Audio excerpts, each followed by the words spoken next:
Please rise for the eye opening ceremony.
Joan Sensei, the New Pelt Zen Center Board of Directors, and Honorary Abbot Shinryu Roshi will now offer incense. Yeah.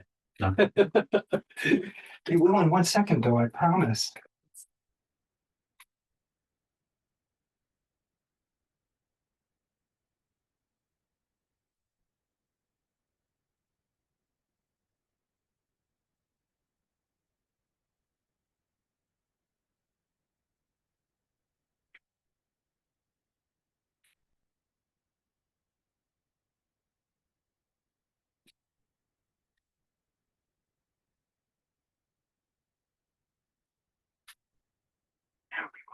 Okay.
The leaves are letting go of their chlorophyll, revealing their true color. Then fall away. A path appears. Under a steady gaze, nothing is unseen. Eyes and ears open. The grasses, trees, all sentient and insentient beings follow those who walked before. Mountain streams, cool and deep. A small tributary flows, nourishing all it encounters. A sudden flash, the tail of a deer vanishes in the mist. The path has never been hidden. Right here, right now.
We will now do 3 bows.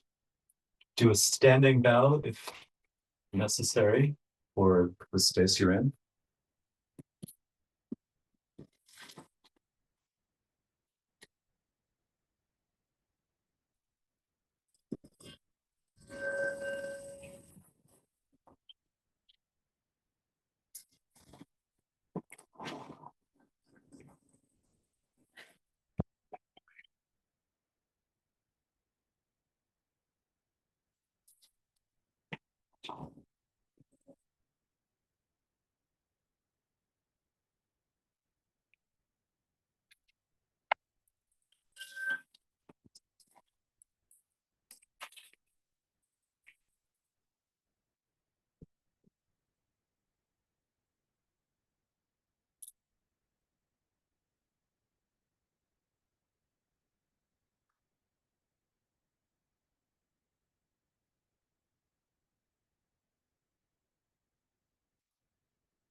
Please be seated.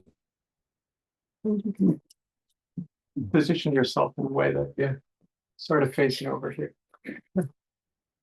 Since I'm going to offer a talk.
Gatan opening the sutra.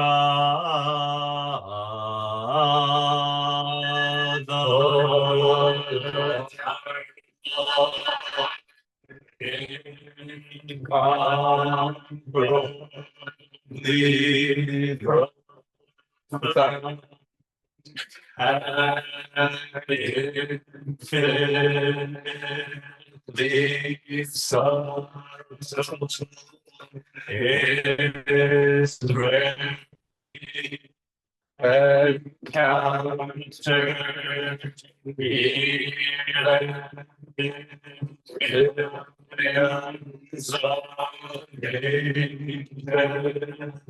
now we see streets that maintain we completely realize the time is true. May we completely realize the Tathagata's true meaning. My heart is so full right now. I didn't know it would be as full as it is. I expected it a little bit, but I'm a bit sideswiped by everyone who's here and the years of practice with those that are here in different settings and at different times. But so much practice, and it's just really heartwarming, and I feel very full. You know, and to the people who are maybe joining us cyberly currently or in the future date when they watch this at some other time, warmed by their presence as well.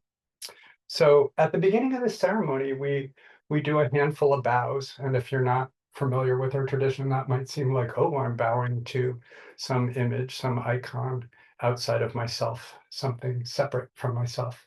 But indeed, we're bowing to an energy that the Bodhisattva that inhabits our altar, Manjushri, that energy of cutting through delusion, of cutting through and seeing clearly our lives as they are. So we're bowing to that energy. And so while in our ceremony, we've opened the eyes of Manjushri, we really are opening our own eyes. We're waking up to right here, right now, this very moment. So I'm impressed that the weather has held out for us. I saw it earlier in the week and went, uh-oh, how are we going to pull this off in our small zendo if it's pouring rain? Although I was secretly, a couple of us had said, wouldn't it be nice if it's a chilly day so we can have, as we like to call it, our signature look, which is the fire roaring in the fireplace. Doesn't really provide a lot of heat, but sure looks good. So we were kind of secretly hoping for our signature look, but it's still kind of muggy and summer-like, and I'm thankful for that as well, that we have this sort of extended warm day that we can share together. So welcome to our long overdue eye-opening ceremony. A global pandemic sort of got in the way, but we soldiered on, and you know, we've been here for 6 or 7 years practicing together now. So it's fitting that we finally say, yes, we're official. It links up a little bit with getting some paperwork done and looking like an official organization. But it's just really nice to have you all here. And so we've opened the eyes of Manjushri so that we can, so that they can observe and protect our practice here in this center, so that they can see and help us to see our delusions and to cut through them over and over and over again. And so while we opened his or hers or their eyes today, it's not the first time that this image's eyes have been opened. This image's eyes have probably been opened and closed countless times. And I'm struck by this statue of Manjushri particularly, and Shinryu Roshi and I were talking about it last night. So this followed the village zendo for many years. It was the image that was on our winter retreat altar at Wisdom House when we would have winter retreat there. So I'm going to say easily 15 odd years or so, it sat there. And many of us sat in many of a retreat with Manjushri protecting us, guiding us, serving as the ultimate monitor when we would look and go, I'm caught again. But there's, you know, there they are sitting on this line, and I have that power. I have the power to see clearly, to cut through my own delusions, illusions, and be present to the here and now. And I think of all the people who sat with this image, some here today, who sat like myself, if you added all the hours and days and weeks, we've probably sat in silence with this sculpture for months. Many, many months, if you really add it up. So these eyes have been open for a long time. and they're open today here, residing with us. And it feels very, very special to me to have that. And the folks who have kind of taken care of this image, last night I was made aware by Shinryu Roshi that Seizan at the Village Zendo varnished and sort of polished it up and antiqued it a bit for us. And you know, as I was opening his eyes, there was Seizan, there was Myoshin, there was Kaku, there was Shuzan, there were all the people who have since left us and yet practiced. And I think of the enlightened moments that happened. And I think of the struggles, those retreats where there's been profound loss. And you sat period after period. And Manjushri just sat there, said, I'm here with you. I see you. You're okay. You can sit here with all of it and observe it and see it clearly for what it is. So here it is in our small, tiny little practice space, residing on our altar, evoking that energy of wakefulness. And like Manjushri, we say to ourselves, I will see clearly with discernment. I will pay attention to what is before me. I will not turn away from this world in which I live. So in opening Manjushri's eyes in the here and now, we remember all the people who made it possible. So our families, our parents, our partners, those who have sacrificed a lot to allow us to sit in this small space together. We honor the stewards of the very land on which this resides, the Lenape, who've lived and worked this oxbow just spitting distance from our house for years and years. We honor the Huguenots who came seeking freedom, much like we do in our practice. Of course, they brought some slaves with them, and we honor those who came and worked the lands after or with the Huguenots. We honor the rodeo star who built the property, this female rodeo star. I think she's a lesbian. I just think that in my mind. But I honor that energy and held rodeo shows here on the property and built this very temple with her father and the house that we reside in down the street. So we honor that energy as well. And we honor all the beings that we share this property with, including, and I know some Sangha members here who work diligently to keep us cobweb free. We even honor the spiders who build their homes minutes after we remove them again. And we honor the fisher cat who maybe woke Guido up this morning screaming at 3 a.m. In its honoring of eating some other creature that probably resides on the property. And the birds we heard, and the insects, and the foxes, and the deer, and all the animals that share this property with us. So in opening our eyes, how do we do it in a time that seems so difficult to pay attention and to see, when there might be a reflex to say, I don't want to see, this is too much. There's too much to bear witness to in a world that really feels on fire. When we look in our own country, when we look at Palestine, Ukraine, all over the world, such profound suffering. How do we pay attention? How do we keep our eyes open when we reflexively very often want to say, I don't want to see it, I don't want to look at it, it's too much for me to take it. I think of my teachers. I think of Enkyo and Joshin Roshi's home on Washington Place, where we started, where the Village Zendo was conceived with Genjin and others, but really Roshi, Enkyo and Roshi Joshin opened their eyes, and in so doing opened others, but they opened their door to this small, tiny apartments. The Zendo was likely smaller than our Zendo here. You know, if we did square footage, in fact, I'm confident it was.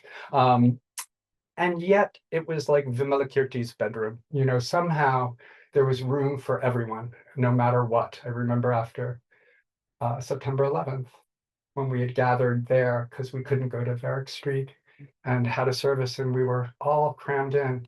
There had to be 200 people there. I think it was probably more like 30, but it felt like, how do we do this? And how many hearts were opened because of their willingness to open their door, and how many people discovered their true expression, their dotoku, because of the generosity of these two women.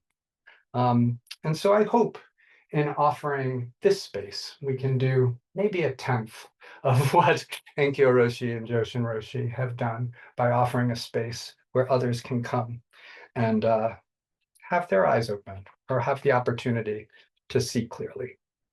And so while this day is special because we have an eye opening, we have also chosen a name for our temple, and some here know and others don't. So in honoring our sort of Japanese heritage of temple naming, and that has two portions, a mountain name and then sort of a name that is who you are, what you represent. And you might have seen an incredibly beautiful sign that Guido-sama has made for our temple outside with some characters. And unless you're fluent in Japanese, and I doubt you are, you wouldn't be able to read it. But what it says is Shomuzan, Rising Smoke Mountain. So we bow to the original name of the Shwangbunk Ridge, right out here from the Lenape, which literally translates to Rising Smoke Mountain. So we are Shomuzan, Rising Smoke Mountain. And the second part of our name is Rokuro-an, Deer Path Hermitage. So when the smoke has risen in the midst of our morning's fogs in our valley, we have an opportunity to see the path. It's there. And it is. If you walk down the driveway, you have to pay really close attention. But there it is, this small path that winds through, that the deer continually cross through our property, maybe out there for lunch, who knows? Maybe all of our noise and has scared them off, but they regularly are dining right outside our zendo. So we are the Deer Path Hermitage. And it's not always easy, as I was saying, to see the path. I think it can be very difficult. I can miss it when I walk down the hill, when the trees are in full growth. Where did it go? I'm looking for it. I can't see it. It's overgrown. I can't see where they passed through. Because I've seen it for a while. This is a shout out to practicing regularly. I can find it again a little more quickly. But it's not easy to see. And it's really difficult to see the path when perhaps there are those in power who want to distract you from the path, don't want you to see the path, don't want you to see a way forward, would prefer you to remain confused and deluded. So how do we move forward when we are feeling like the world is falling apart, when we feel unmoored, when we feel unable to take the next step? Recently, Fugan, I guess it was just last Sunday, gave a talk, and he spoke of the turtles in Cape Cod and the perilous, difficult life that they face. And he's been reading a book by a friend and a writer about the work that they do, rescue and saving these turtles.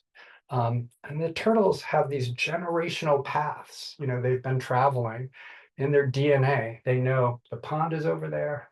And so, in the egg, it already knows where it's going to go before it's born, and yet we've obscured those paths. We've put highways and roads and buildings and all sorts of things in the way of those turtles. And yet slowly and slowly, they persevere, they continue. And thankfully for fellow Sangha turtle members who might have a different form, a human form, there's a few of us that stop our car and get out and pick the turtle up in the direction it's going and carry it across the road and put it down and act as, stewards for these creatures. And perhaps the deer are not so different.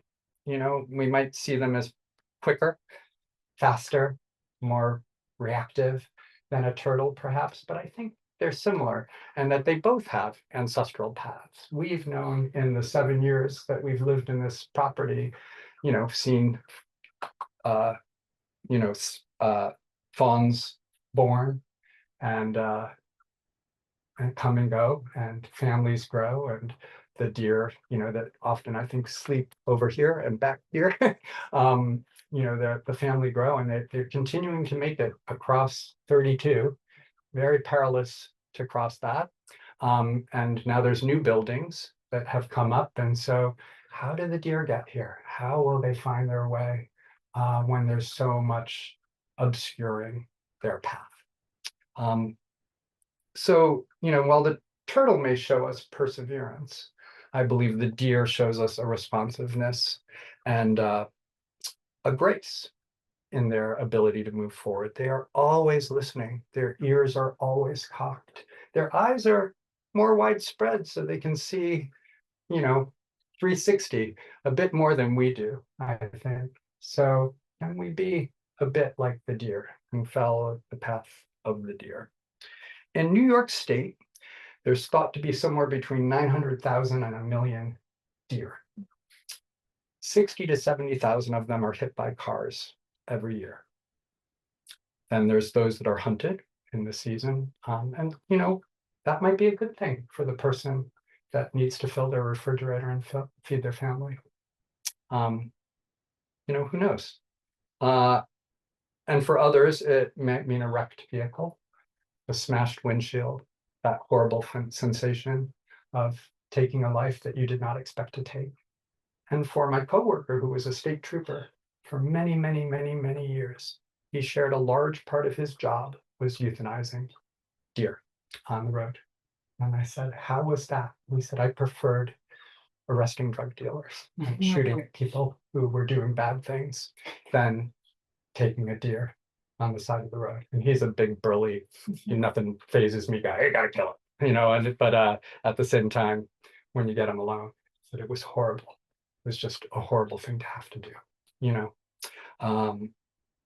and yet in the face of all this danger that these animals face and that we face in paying attention, the deer, they come back dawn and dusk. You see them again and again.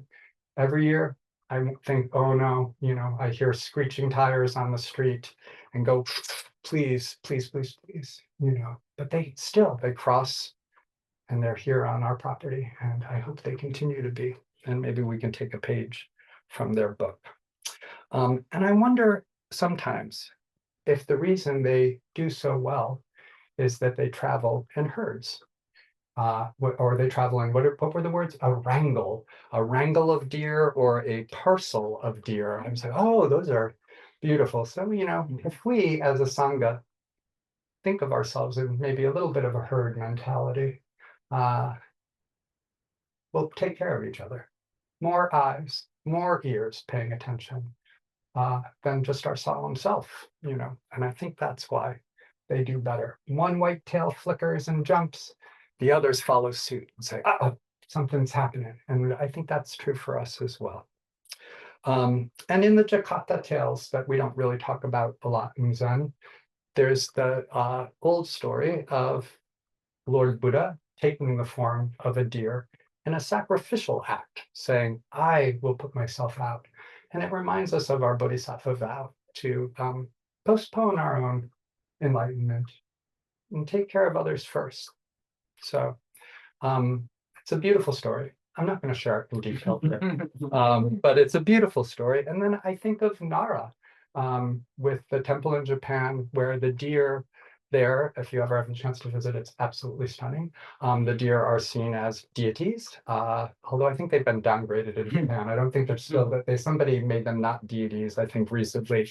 But at any rate, the deer are revered and walk freely around the entire city. They're just there. Joy was just there, I think. Yeah. So, it's woven into everyday life, this paying attention, this waking up. And here in the Hudson Valley, we see them and glimpse them moving silently through the morning mist. And the deer teach us presence, responsiveness, and they remind us to listen and to look and to move with care in a way that is uncertain. And they remind us that the path may not always be wide or paved, but it may be no more than a trail, obscured by entwining vines and branches, but it's still there, even if we don't see it. So today, as we open the eyes of Manjushri, may we open our own eyes in this same attentiveness and clarity. May we move as the deer move, with grace, with responsiveness, and with the safety of many eyes traveling together. As the valley fog lifts, they pause, listening deeply, many eyes, one path, one step, and the next.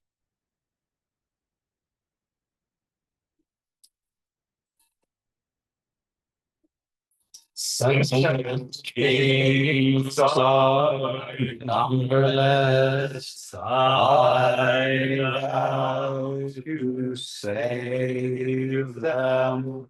Desires are inexhaustible. Vow to put an end to them. Thus our hearts are boundless. I vow to master them. The way is unattainable. I vow to attain it. Sentient beings are numberless. I vow to save them. Desires are inexhaustible. I vow to put an end to them. Dharmas are boundless. I vow to master them. The way is unattainable. I vow to attain it. Sentient beings are numberless. I vow to save them. Desires are inexhaustible. I vow to put an end to them. Dharmas are boundless. I vow to master them. The Buddha way is unattainable. I vow to attain. And now, few people have been asked to offer words to the New Paltz Zen Center on this auspicious day. Daiken, Guido, and then Honorary Abbot Shinryu Roshi, please. Oh, go get it. This moment.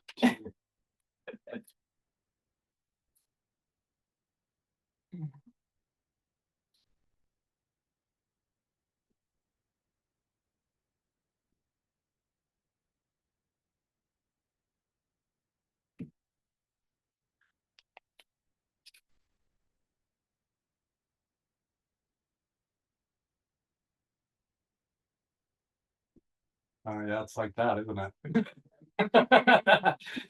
Or longer arms.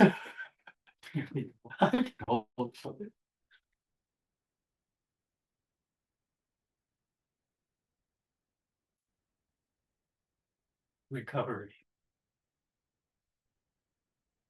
Glastonbury. Purchase. New York City. Chelsea Piers. Zen Mountain Monastery Citigroup. Perry Street. Village Zendo. P-Town, New Paltz. dancer, masseur, merce. Along the way, in muddy water, a luminous lotus blooms. The color and scent of perfect peace. A life recovered. Loving kindness and compassion embodied. Beginningless, endless, luminous, and perfect.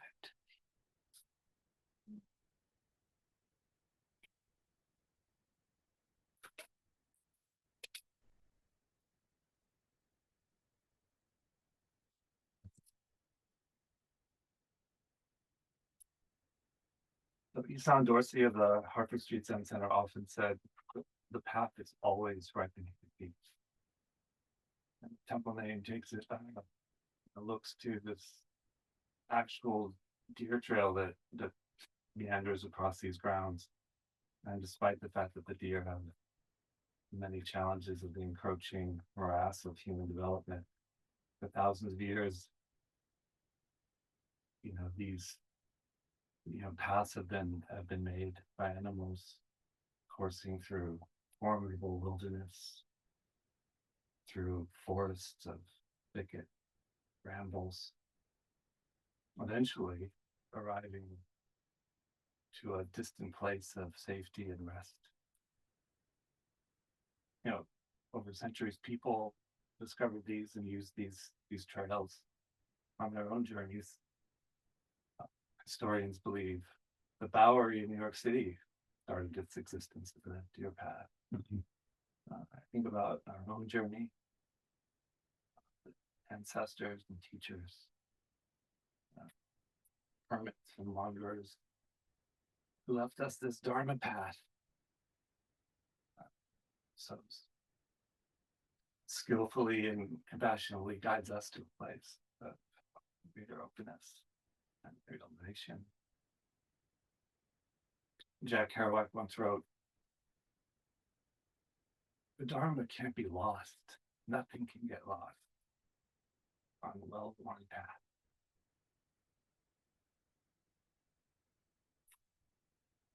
Joan Sensei, thank you for pointing, to this path right beneath our feet. We've known each other a long time. The New Paltz Zen Center is a welcoming, safe shelter in a chaotic and hostile world. A place that ultimately, and I think inevitably, is encouraging us to follow the path on our long journey home. So, congratulations to you and your blossoming Sangha on this auspicious day.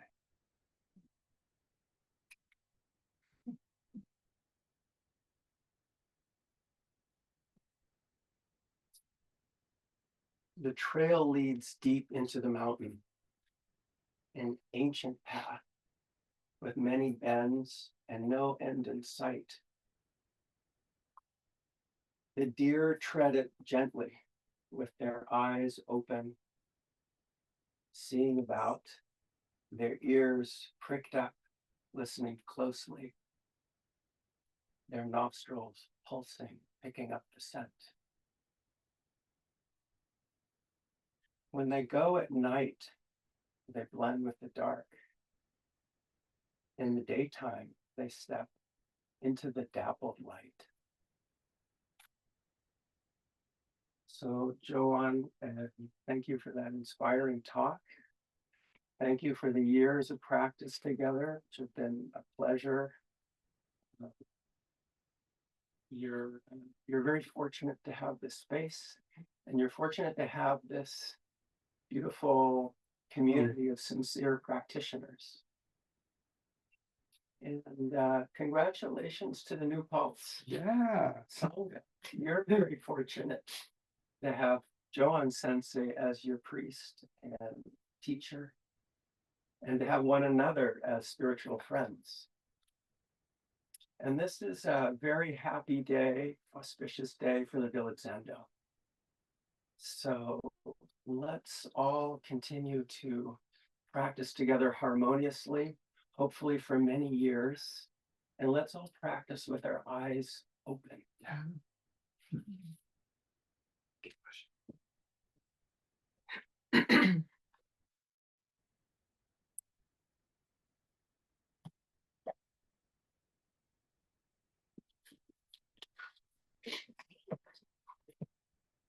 And for a dedication of the merits and Nenju.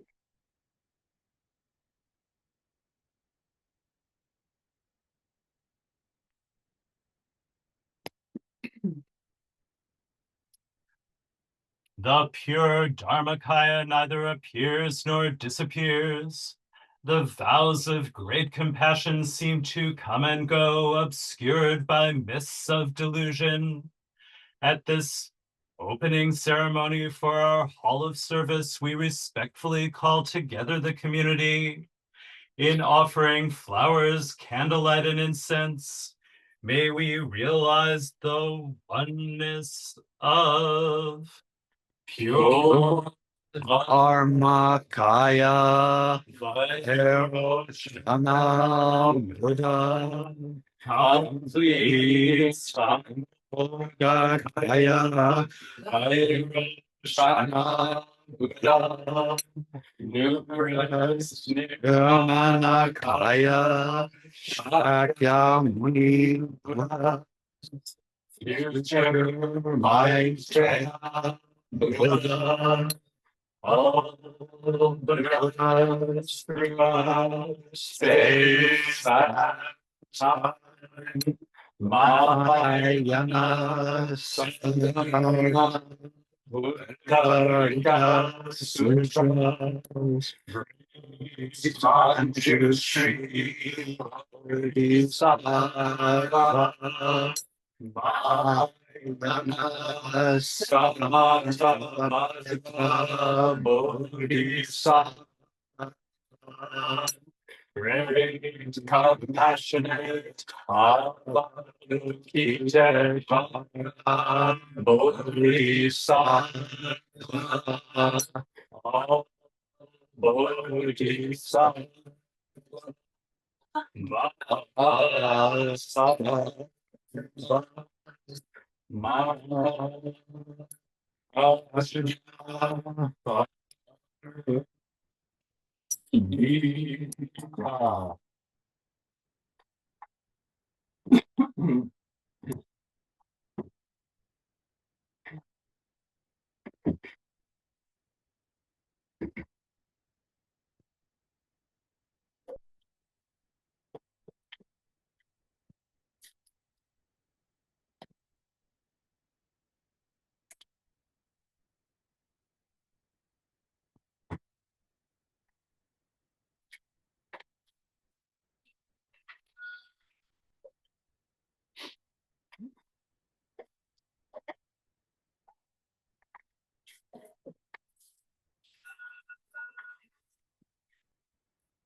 It's not a long walk.